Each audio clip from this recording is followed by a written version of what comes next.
This is becoming quite the habit. We're coming with a new episode, and it follows a Tar Heel win. Welcome to another episode of the Talkin Heels podcast, powered by Delahanty Media and Keeping It Heel. The guy to my right, Jordan Foles. I'm Nick Delahanty. We have a lot to recap, but I think it's only right if we start the show. What's going on, Jordan? How's everything? Good, Nick. How you doing, man? Hey, I'm great. Listen, you're going to have a lot of good insight for us. You were, again, in Chapel Hill. I think you're going to just take residency there at this point. You were there for live action. You were there for the big win against Miami. Just touch on it a little bit. How was the vibe in Chapel Hill this weekend? It was great. It was probably one of the best weekends overall that I've been a part of in Chapel Hill and experienced, from basketball to football, big game energy, big game in Keenan Stadium. Got to see new lights in both the Smith Center and Keenan Stadium. It really created a great game day atmosphere for the fans, and overall, great weekend. It sounds like a great weekend. From home, it was a great weekend, and we have a lot to touch on today. We're going to start off with some live action updates, and we're going to talk about that. We'll go into the rankings. We have our first APN coaches poll for the upcoming college basketball season. Then we're going to jump into our football game. The win against Miami knocked Miami out of the top 25, and the Tar Heels are in the top 10 nationally. It's a good time to be a Tar Heel. So, live action Friday night. And listen, for me, nothing will ever match what they used to do in terms of these like Midnight Madness type of things where the players would do skits and you would have guys dancing. They showed a couple of times Theo Pinson on the court doing his thing, Roy Williams dancing. For me, it just doesn't seem the same. From being there at the Dean Dome, what's your thoughts on all that? Yeah, I agree. That was my first live action. I'm still having a hard time calling it that because I've always known it as late night or Midnight Madness. But first time since 2016 that I've been in attendance, and it was definitely different. The last time I remember was the skits that you talked about, and that part of it, the dances, and getting to know the players' personalities a little bit more. And some of them might feel uncomfortable, that kind of thing, but they come out of their shell and goof off and act up. And I saw some other people on social media talking about it as well. That part of it's fun for the fans to get to know your players a little bit outside of just basketball and outside of just the on-court stuff. But the format has changed, and it's more of just a introduction, a live introduction for both programs with a scrimmage, basically one half basketball scrimmage subbed in between.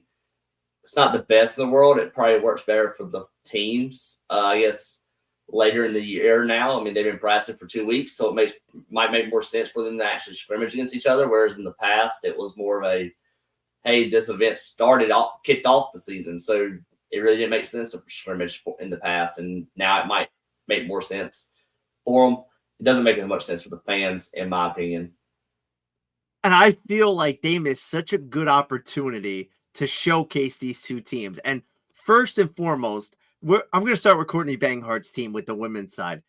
They have a few players that are very active on social media and TikTok, and they're constantly posting.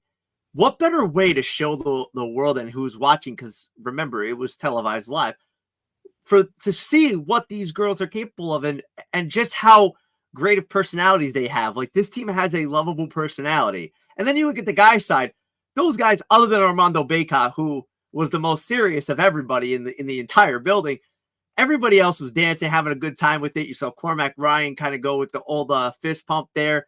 RJ Davis pulled off the New York jet ski. That whole thing, that to me was the best one of the men's side. But I felt like these teams with their personality would have been more than willing to have done something of that sort. And I think it would have really resonated with the fans as well. Yeah, and with both programs, more so on the guys' side than the girls, but there's so many newcomers on these teams between the transfer portal.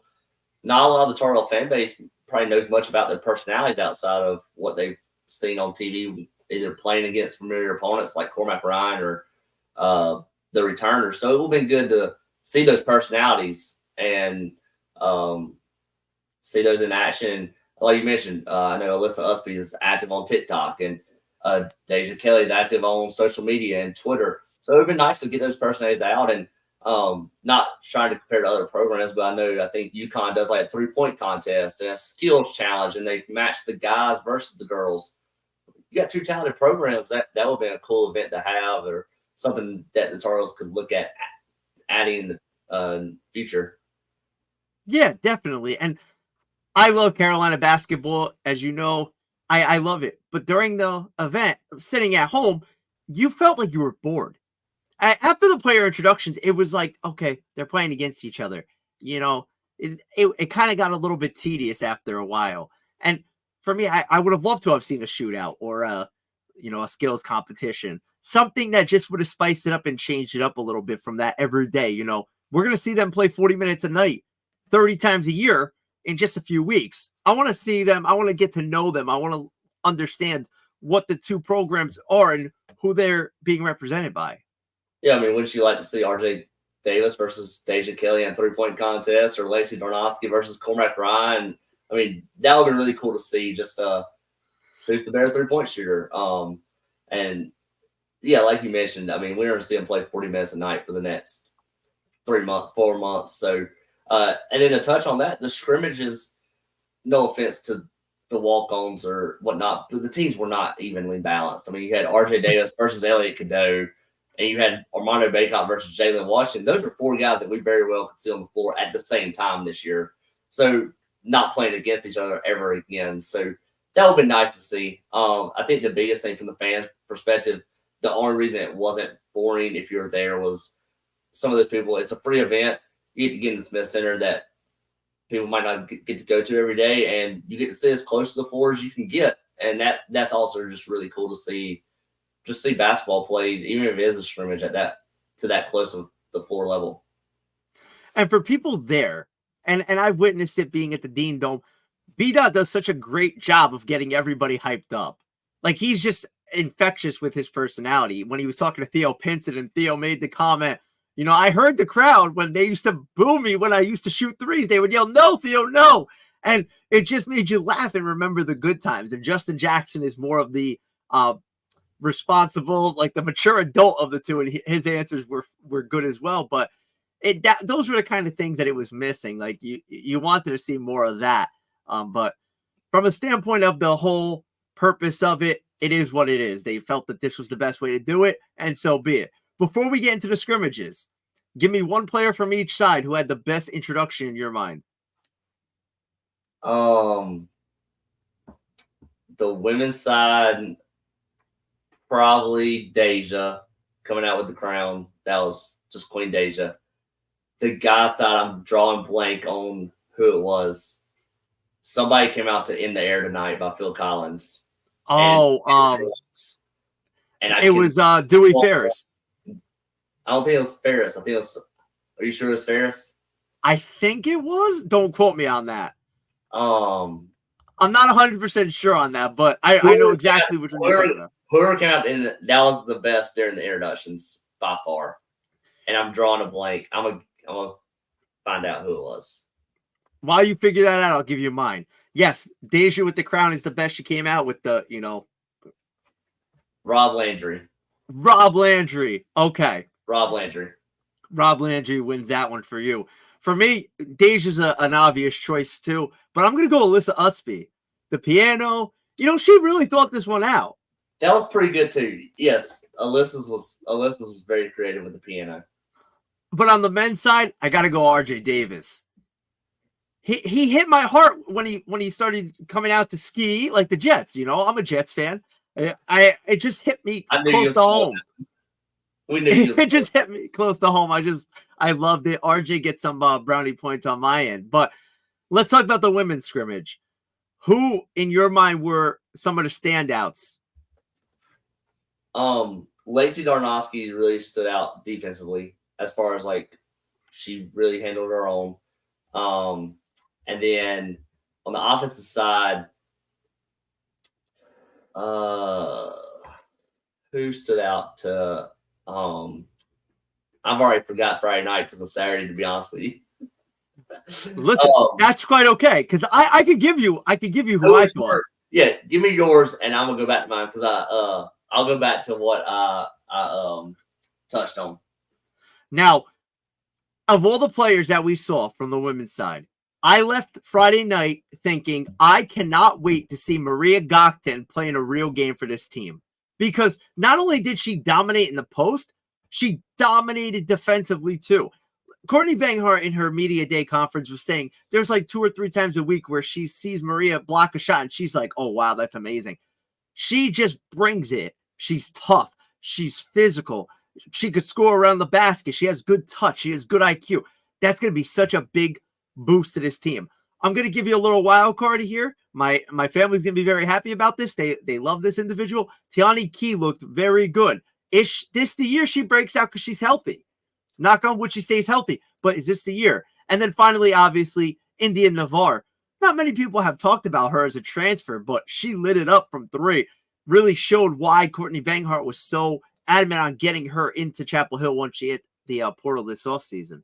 Yeah, I think you hit the nail on the head on all those. I had to go back and to our Keeping It Hill article.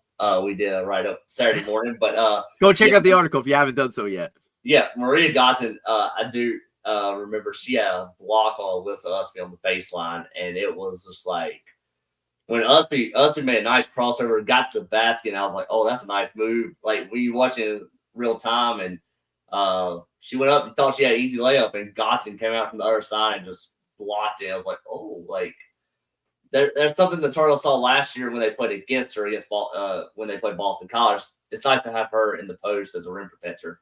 And yeah, India Navarre, she was probably the most impressive 3-point shooter on both teams, men or women, Friday night. And obviously the men had some struggles shooting from 3. We'll get into that, but Navarre looked really good. Yeah, and you know what? If you're looking at this Tar Heel front court, first of all, 9 out of 10 times that basket you're talking about from Usby, that's going in. She makes that move. There's not many centers that are going to block that. Maria Gokten's one of them, and that's going to be on her team. She's going to be doing that to the opponents.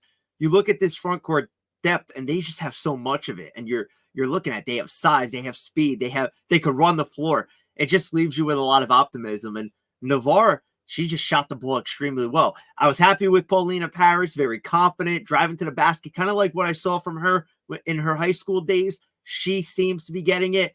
You know, Kia and McPherson were kind of limited. You saw them going in and out, but McPherson's that spark plug. She's going to be that. You know what she is. And Key, if she could play and she could be healthy, she could be an asset to this team as well. Leaving that women's scrimmage, I felt like it just reassured us that, number one, this team is deep. They're very deep. And number two, they have so many options. And it's going to be fun to see how it kind of plays out because, like Coach Banghart says all the time, you have to earn your minutes. If you're not getting the job done, there's somebody waiting in the wings. Yeah, I think the depth is really key. And you mentioned Paulina Paris, and she ran a little bit of point guard, point forward type scenario for the team that she was on. And she handled the ball really well and was able to make good passes, crisp passes, and might be somebody to look to come off the bench. If Deja gets in foul trouble or needs a breather, you might look to Paulina to run the point for a minute. Yeah, you could always put Deja at the 2 and let her do her thing and facilitate for her because let's remember, sometimes it's not easy to get your own shot. And for somebody like Deja Kelly, they're going to be locked in on her. They're going to have to do things to help her get those shots to make sure that she stays as efficient as she's been during her Tar Heel career. But let's jump to the men's side because there was 2 words that really, defined the scrimmage for me. Sloppy and poor shooting. I know that's 2 words, but sloppy and poor shooting. They played hard. They were hustling up and down the floor. Like you said, it was kind of a mismatch with everything because obviously you're not going to have your starters on one side. But I think if you're watching that scrimmage and you see Elliot Cadeau hit those late threes to tie the game, you're saying to yourself, okay, this kid's as good as advertised. He's not afraid of that moment. Kind of gives you that Caleb Love clutch gene feel. Yeah, I don't want to draw too many conclusions from a scrimmage. I really don't. And because we've talked about this, teams are uneven, and most of them are going to play on the same team. And they're only 2 weeks into practice, really, 2.5 weeks into practice. And you could kind of tell the difference between the freshmen and the young guys versus the upperclassmen. Cadeau and Zayden Hyde, they're out there, they're going full blast and putting their entire life on the line in a scrimmage. And you see RJ Davis and Armando Bacot, and Bacot, I think, got hit in the head one time on a rebound or where he just like drops his hand and just walks back down the floor. And it's like, okay, we're not going to see that in the season, but like we don't need nobody getting hurt. And I think at one point Cadeau hit his head on the floor on driving to the basket, and you just tell the difference in the upperclassmen versus the young guys. But Cadeau showed a lot of quickness, good ball handling, got the opening tip and went down and pulled up from the free throw line and started the night off with a made shot. And I think that kind of sums up the type of player Cadeau's going to be. We didn't see a lot of shooting outside of that until you mentioned the threes at the end of the game. But I also think that is who Hubert wants him to be, is a pass first guy, and then score if we need you to. And there toward the end, they need him to, and he hit 2 threes. So we talked last week of Cadeau is the best point guard since Kendall Marshall. I think it's not a far stretch to say so. The one thing that really stood out, yes, Cadeau had his way scoring the basketball. He was driving to the hoop, but the court vision, the one play, I don't remember if it was Jalen Washington he took to the baseline or Aquino, but Armando Bacot has never had somebody who could find him the basketball that close to the rim with nobody around him. Cadeau does that, and he makes passes. You see these guys are like, how do you make that pass?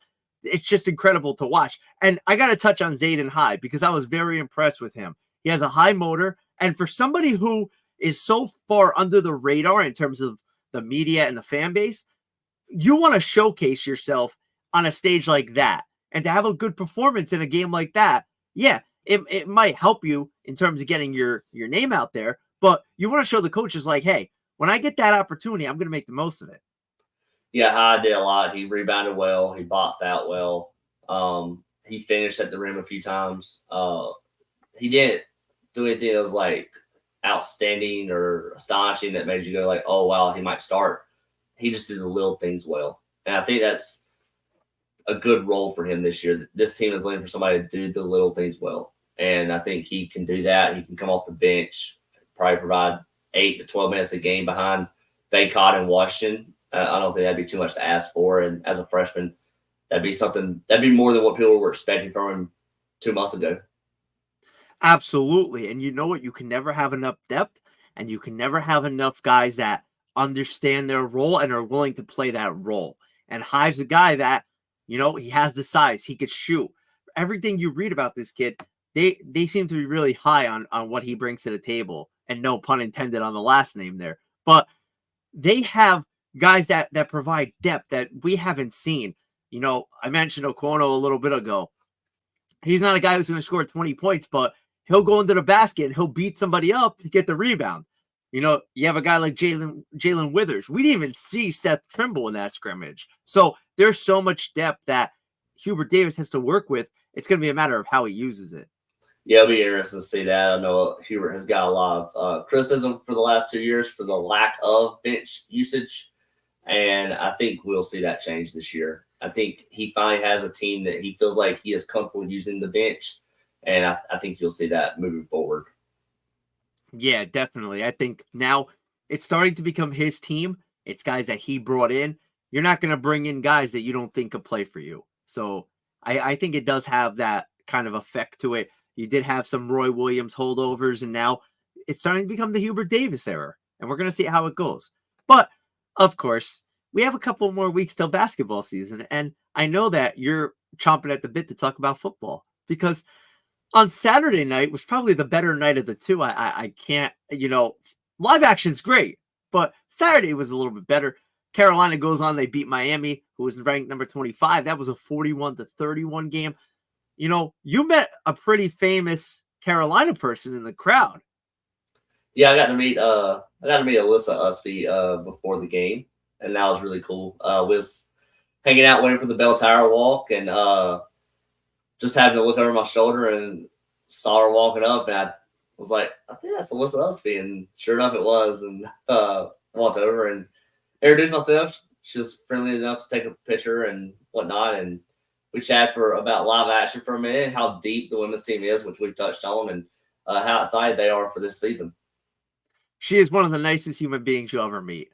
I've Definitely. had the opportunity to interview her a couple of months ago, caught up with her in Chapel Hill. Just the nicest human being ever. And what you see on the court is exactly who she is off of it, too. So she is genuine, to say the least. But then you go into the stadium, and Carolina wins the game. But listen, it was very undisciplined. Can we take your word from live action and say sloppy for Saturday night? Yeah, Because you can take the word. You can take the word. Especially the first half. The third quarter was fine, but the first half was a little. I mean, we knew that Miami was going to come out and throw a punch. Like, I don't think nobody expected Miami to come out and be a wounded animal or just be a wounded animal and die. From what happened the week prior with Georgia Tech and everything. So Miami came out strong. Drake May took quite a few hits. That's got to get cleaned up. But trailed in the half 17-14, but had committed more penalties in the first half and more yards than the average per game. And that can't happen. And Mac has said that, and several of the players have said that. Cedric Gray was one of the ones Monday to say that. That's got to be cleaned up. We can't have that. But to still commit 14 penalties for 147 yards, and Miami's a decent team. They're not bad. Even though they have had that loss to Georgia Tech and they were top 25, that would have been a top 15 game if it wasn't for the loss to Georgia Tech. They're a good team, and to overcome those discipline issues, to still beat them by 10 in a game that really wasn't a 10-point game. After the Charles went up 38-17, they kind of took the foot off the gas a little bit and went in that four-man offense where they tried to do the same thing they did at Pitt, where they would sit there and run the ball into the line scrimmage. But then it would just turn into 3-and-outs and punt, 3-and-out and punt. And Miami ended up scoring late there in the fourth quarter. But overall, I mean, Carolina offensively, after they got it figured out those first three drives, they made Miami's defense look really bad. Think about this. At the beginning of the game, Carolina's offensive line could not stop the pressure. Like you mentioned, Drake May took a bunch of hits, and you want to avoid that because obviously your star guy, you don't want him to go down. But the adjustments they were able to make to kind of slow that down was a big difference in this game. Carolina did something in this game that nobody has done against the Hurricanes this year. Run the damn ball and run the damn ball well. Omarion Hampton, how much more could you say about this kid? Sophomore running back, 197 yards on the ground. Before this game, we mentioned it last week, no other team ran for over 100 yards against the Hurricanes. North Carolina, 235 on the ground. Testament to what Hampton's doing. And we talked about it weeks ago, how we thought it was going to be a split between British Brooks and Omarion Hampton. It seems like it's 80-20 or 90-10 at this point. Yeah, I think Hampton is the workhorse going forward, and he probably has 300 if it wasn't for the holding penalties. I think he had a 40-yard run called back and another 20. And with how many penalties we got, we probably had another hold in there somewhere. So he definitely could have had at least 250, if not more. And I think that's what really helped keep the pressure off Drake May in the second half. And I kind of wish Chip Lindsey and the offense would have went to that earlier, was start running the football. It felt like Carolina was so timid early to run the football because of the perception of how good Miami's run defense is. And so they came out and just started slinging it. And incomplete passes led to second and 10. Well, then you feel like you have to throw it, and then Drake gets sacked. It's 3rd and 15. And now you really can't run it. And then once they started running the football, you got to 2nd and 4, first down. 2nd and 4, first down. I mean, Hampton was averaging 6 yards a pop. And that's what I just felt like they would give it to him a little bit more. And they finally did there in the second half, and it wore down Miami. And then they really had them off balance. And to start the third quarter, you give it to Hampton, run, and then a little play action and hit Tez for a 50-yard bomb. And we'll get to Tez's impressive day. But the run game was crucial, and to win the line scrimmage was something that I don't think a lot of people in the public eye thought Carolina could win the line scrimmage against Miami on either side of the ball, and they did it. One thing that this game showed, at least to me, I don't know if everybody else agrees with this, but if you look at the star quarterbacks around college football, you look at the Caleb Williams, you look at the Bo Nix, you look at the Michael Penix, you look at all those guys, and you put them with Drake May. Drake May has something that those guys don't have, and that's a young, talented star running back, and he's developing into a star right in front of our eyes. And for Carolina, I think that the mentality has to be now, yes, we have Drake May. He is a top 5 quarterback in the country. He's going to be a top 5 pick in the NFL draft. But our identity early has to be to run the ball and control the line of scrimmage from the onset. Open up the field for May. You have that weapon, use it. Every time they go to it, it's successful. Think about all the wins in the past. When Hampton's going, this team goes with him. And it's not a knock against Drake May. I'm not saying he can't lead this team. But the way they've won games is when the running game gets the ball rolling and it opens up the passing game. Yeah, and Drake is Drake, obviously. And people are knocking him for his performance Saturday because he only threw for 273 yards and he completed. It was probably Drake's worst game completion wise in his career. I don't know the exact numbers, but he was 17 of 33 and not great. But he was 4 touchdowns, no interceptions, and it kind of felt like there toward the third quarter, he turned into a game manager rather than a superstar playmaker they had to be. Which last year, this team, they felt like if Drake wasn't throwing for 400 or 350, you weren't winning a football game. And now the narrative is kind of changing a little bit. They don't need to score on every drive. The defense is good enough to just get a stop here and there. And transition to the defense a little bit, 4 turnovers. And one of those was at the end of the game. But three turnovers in the moment of the game. One with Miami going into the end zone. And then 2 on back-to-back drives there in the third quarter that led to that 21-0 run. And they don't have to force 4 turnovers a game, but forcing 1 to 2, that really helps. And then when Drake takes care of the football, you're able to run it. And they were very balanced Saturday night. Pass for 273 and run for 235. It's hard to be predictable when you're that balanced. Yeah. And Drake, like you said, it might have been his worst performance of the year, but he still won ACC Quarterback of the Week. Like, his worst performance is a good performance for probably 95% of the country. So, yes, Drake made some good adjustments in that game, and it's a testament to what this team has done and how they've grown, because last year he had to be a star. He had to be the guy. This year, not so much. They have a running game. They didn't have that a year ago. They have a defense. They didn't have that a year ago. Now the pieces are coming together, and Drake could just be Drake. And Drake is great at what Drake does when Drake does it. I know that's a little crazy to say there, but it's the truth. And this team is starting to show that they could beat you on the ground. They could beat you in the air. Tez Walker, we didn't even touch on him yet. 3 touchdown receptions. It seemed like that guy was open every time they threw him the ball. Yeah, and Tez is just, that's a remarkable story, and it's just turning into a different one. And how much is that going to change this offense? Like, we're in game 6, and we still don't really know what the total offense is going to look like because we don't know how teams are going to defend Tez. Miami had no idea how to defend him. None. They were lost. Nor did they have anybody who could slow him down.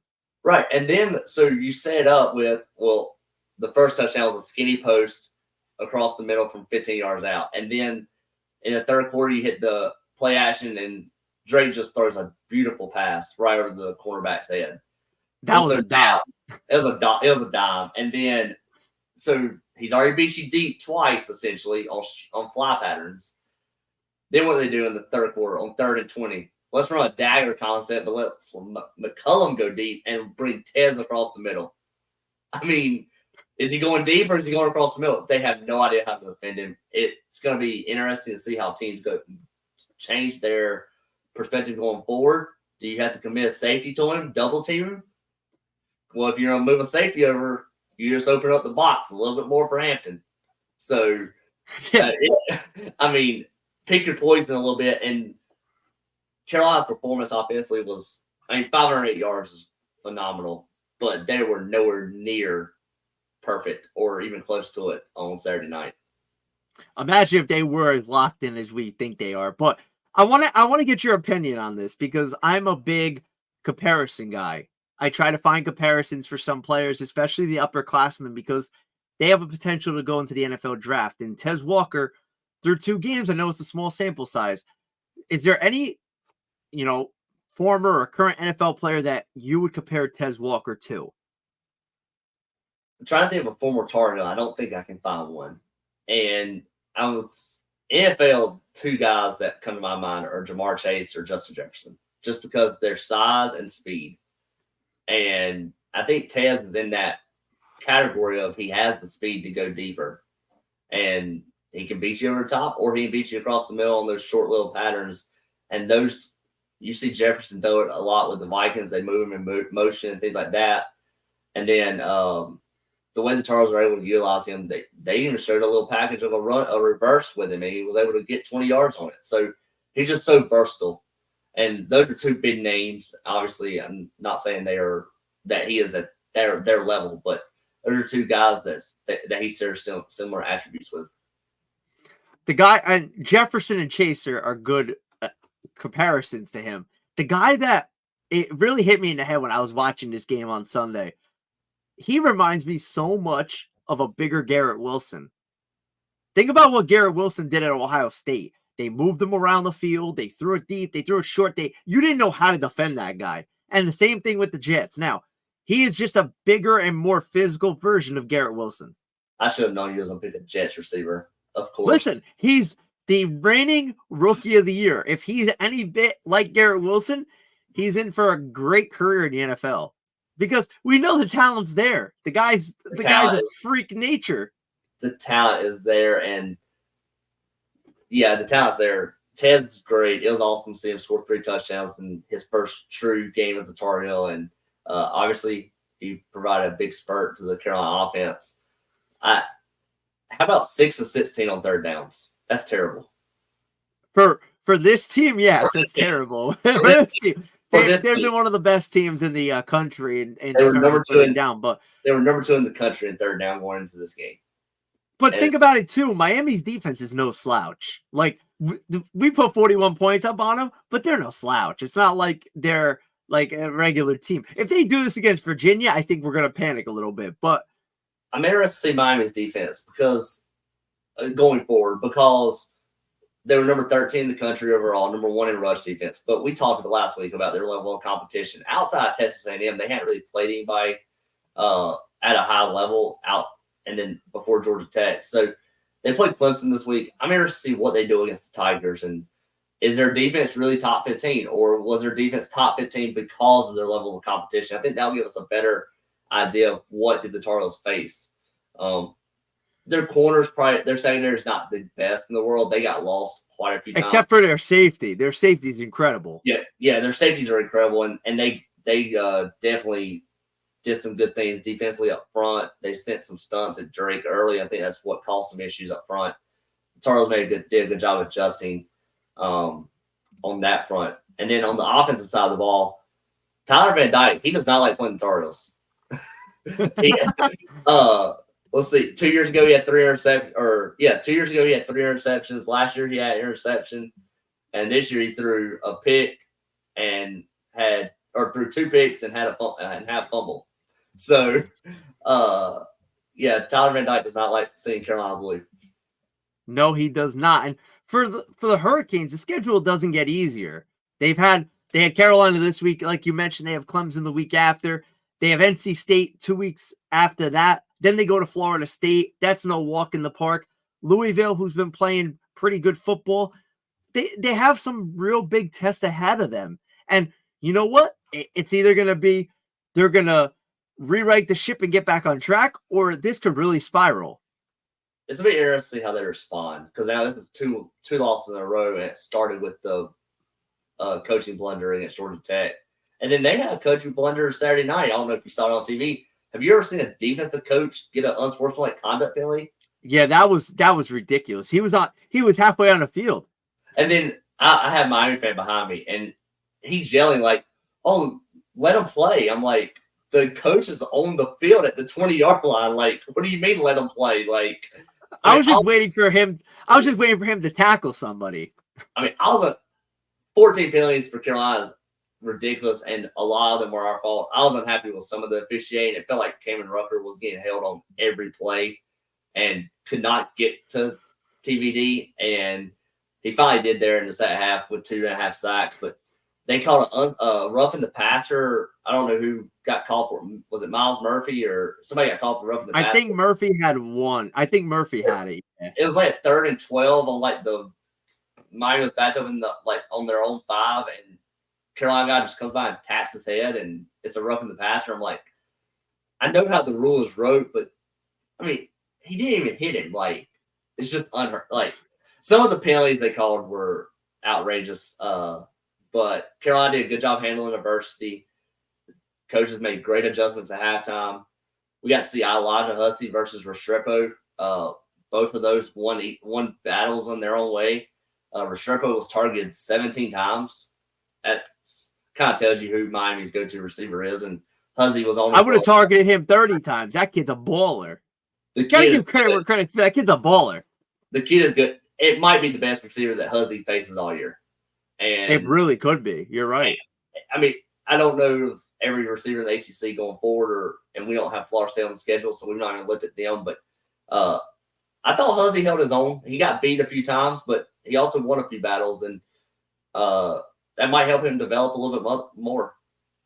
Yeah, that's the whole goal. You want to get better each week. And now you look at it, they were 1-0 after Saturday night because the past is the past. Now you said 6-0, but you're really worried about that one game. Every week's a new week. And of course, a new week means the Virginia Cavaliers are coming to Chapel Hill. They're 1-5, but they do feature something that Carolina struggles with. And hold your ears, Carolina fans. They play 2 quarterbacks. They have 2 quarterbacks. So we don't know which one's going to play. The one that we think is going to play has played the last couple of weeks. Tony Muskett, who's a senior. They also have a freshman that has played. You know, they're coming off their first win of the year against William and Mary. Their schedule doesn't leave you much room for desire, but they are 1-5. They got blown out in 2 of those games. In the 3 losses that they have suffered, they were by 3 points or less. So they have been competitive. But what is your key here for Carolina heading into this matchup? I'm going to go with make them one-dimensional. And by making them one-dimensional, make them pass the football. I feel like our corners have got better each week. Holloway and Marcus Allen have improved every week. It feels like they're getting better, sticking with receivers. You didn't see a lot of Miami guys running in open space. There were a few times the guys slipped and fell, but there was nobody just running free through the secondary. And so make Virginia throw the football. If they're using 2 quarterbacks, the old saying, if you have 2 quarterbacks, you don't have a quarterback. No. Make them choose one and make him throw the football. And by doing that, Virginia is averaging 2.7 yards per rush and less than 9.5 yards per game as their rushing yards. So make them one-dimensional. Don't let them run the football. And I feel like Carolina can do that. They held Miami to 91 yards on the ground. I feel like Cedric Gray and Cameron Rucker just let the big boys up front stop the run, put some pressure on Virginia in the passing game, and make them beat you with the pass, and hopefully at least some turnovers. Yeah, I have to echo that. I think right away you have to come in. First of all, you can't take anybody lightly. We're going to put that on the table right now. You can't not take anybody lightly, even though Carolina's favored by 23.5 points. They're expected to roll over Virginia. Do not expect anything any given Saturday. What Carolina needs to do is they need to come into this game and know that what they want to achieve is on the line each and every week. So you have to come in with that mentality of, regardless of who's in front of you, you have to take care of business. And getting on the board early is going to do that. Like you said, make them one-dimensional. They don't run the ball well. They had 100 yards on the ground last week. Paris Jones had 112 yards, but they could slow that down. You slow that down, you make the 2 quarterbacks have to throw the ball. I don't know which one's going to play. It really depends on the situation, I guess. But you look at the situation, there's a game that Carolina should win and win, favorably. It should be a game where we're sitting here a week from now saying, you know what, they took care of business. They did everything they had to do. We don't want to be sitting here saying, oh my goodness, they only won by 2, or shockingly if they lose, and you don't want to be here and realize that your ACC title hopes might be on the line because you lost to Virginia, who's 1-5. But it's a matter of just handling what's in front of you, regardless of the record. Yeah, you mentioned the 23-point spread. Let's remember the last time the Tar Heels were a 20-point favorite or around there with App State. So, and that game went to overtime. And obviously, App State is an in-state opponent that treats Carolina as a Super Bowl, but Virginia's a rival. It's the South's oldest rivalry, and they're not going to come in here and just roll over. They're going to come in here looking to play spoiler. And they're three of their losses, the ones that were close. James Madison, they're undefeated. I know they're Group of 5 team, but they're undefeated. NC State, that was a game that Virginia probably should have won if it wasn't for some undisciplined actions there toward the end, committed 2 unsportsmanlike conduct penalties. And then I didn't get to see the Boston College game, but only lost to Boston College by 3. And they handle business against William & Mary. So they're really good as far as passing the football. They don't do a lot elsewhere, it doesn't look like, but the Tar Heels can't be sleeping on them either.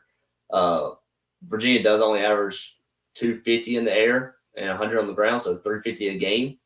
Feels like this is a chance for Carolina's defense to just really make a statement and say, you're not doing anything on us. And if they do that, then Drake just – I wouldn't even put the ball in Drake's hand, give it to Hampton, let him run. Yeah, I think my big takeaways here, run the ball and run the ball early.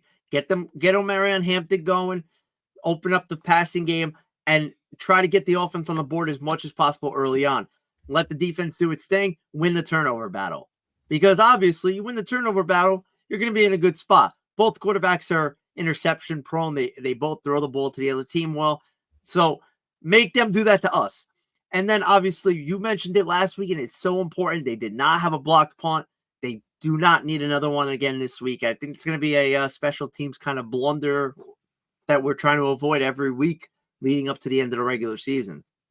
Yeah, and with Ben Kiernan now out, that was announced Saturday. That's really important. Just protecting the punters, protecting the kickers. No block field goals, no block punts.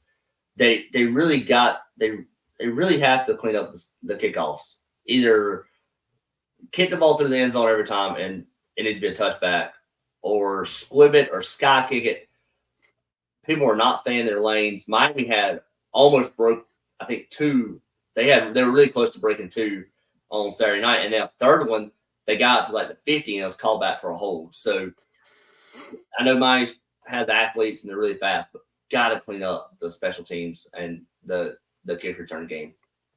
If I had to pick a kid on that field for a race, it would definitely be their kick returner. That kid's got wheels. And every time we kicked off, and with the exception of the first time, I think it was like 3 yards deep in the end zone, and he took a knee, and everybody around us went crazy. They're like, "Oh, he took a knee." He didn't take it out. It's kind of like the Devin Hester feel. Like every time Devin Hester used to take a kick out, you were like, "Oh man, he's going to the house." That's what you felt with this kid. Yeah. So just fix that. Got to fix that.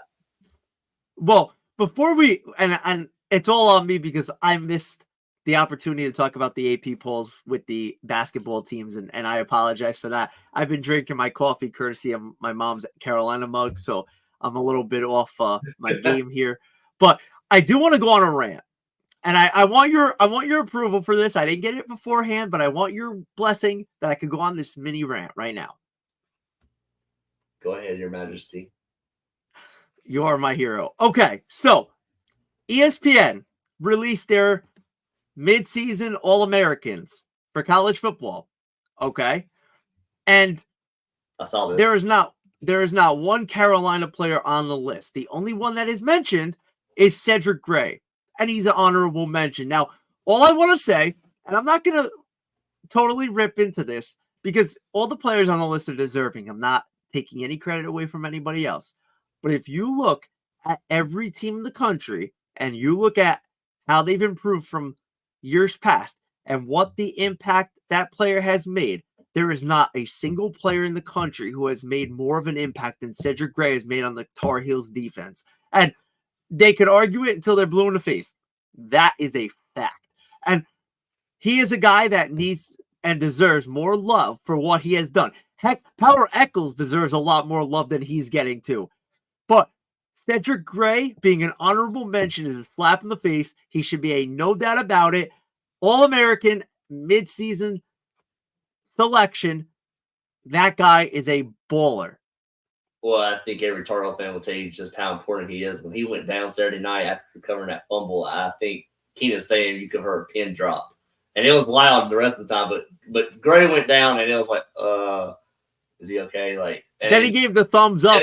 He did a fist pump and everybody went crazy. Yeah, Gray definitely deserves to be on that. I got another stat on Virginia. This is wild. Talking about Amari and Hampton. They're allowing 183 yards rushing per game. Hampton might run for 300. If he over under 200 for Hampton. I think Carolina's gonna mix it in. I'm hoping that the game's not even close. That Hampton doesn't even play the second half.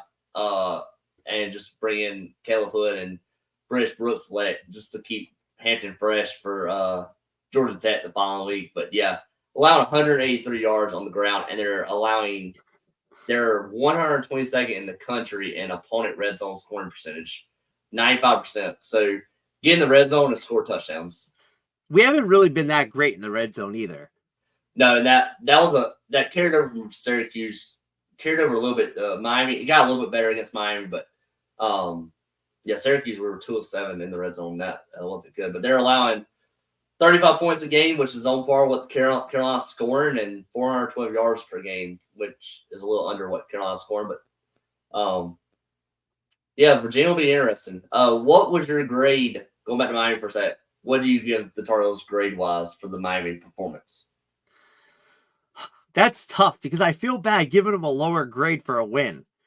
Like, I feel like it was like a B plus type of performance. Like, there was things, obviously the discipline knocks you off the A. There's no way you could have an A. And you could even make the case that B plus is a little too high given the offensive line struggles early on in that game. But they made good adjustments. The coaching staff really stepped up and figured out things to help them out. I would say B.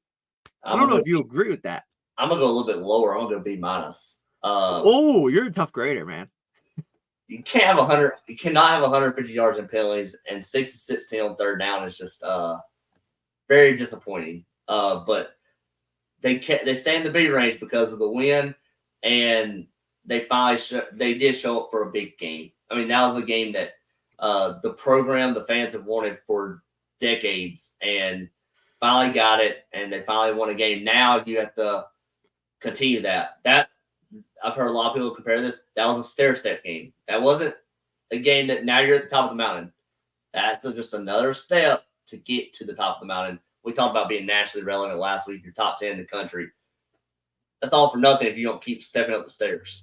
And that continues over to Virginia this week. So, prediction for this week, what you got? I'm just hoping Virginia don't kick them off that stair, to be honest with you. Right. You get to that stair, you don't want anybody to kick you off of it. I'm going to go Carolina 40. Give me 42-14. Ooh. Carolina covers. Yeah. But I'm taking Virginia with the spread. I'm going online and taking that easily. Oh, so you're predicting the cover, but you're going to take Virginia. I'm playing chess here, not checkers. I'm a smart man. If I say they're going to cover the spread, and I think that, and I bet that they're not going to cover the spread, they're going to cover the spread, and I'm going to be happy. I'm going to go Carolina 38, Virginia 17, no cover. Okay, then my bet works. Cool. We're good. Hopefully nothing crazy happens Saturday. Don't get caught up on last week. Heard Matt Brown saying on Monday, don't eat the poison cheese. Great reference from don't get caught looking ahead or basking in your own glory. Yeah, you're 6-0, but you don't get to keep talking about 6-0 if you're 6-1 and not 7-0. So the schedule is very favorable the next 3 weeks. We talked about it last week. Carolina should win all 3 of these games coming up, and then that sets up for a fun stretch in late November. But you got to take it one game at a time. You mentioned it. 1-0. That's all that matters. Charles were 1-0 last week. Now it's just 1-0 this week. So 38-17, Heels win. Keenan Stadium. It's another night game. Hopefully the crowd still shows up and nobody overlooks it because it's Virginia. Absolutely. You hit the nail on the head. And just like they take it one game at a time, we take it one show at a time. Make sure you follow us on YouTube or wherever you get your podcast to listen to our show. Whether you like video, whether you like audio, we're there and it's available for you. Make sure you tune in to Keeping It Heel. We have all the latest updates regarding the UNC football program, both UNC basketball teams, you name it. We write about it. Check out our content on there. And of course, make sure you tune in next week. Hopefully, we're talking about a 7-0 UNC football program. But as we wrap up today's show, I feel like we have to do something one more time before we kind of close the book on Miami.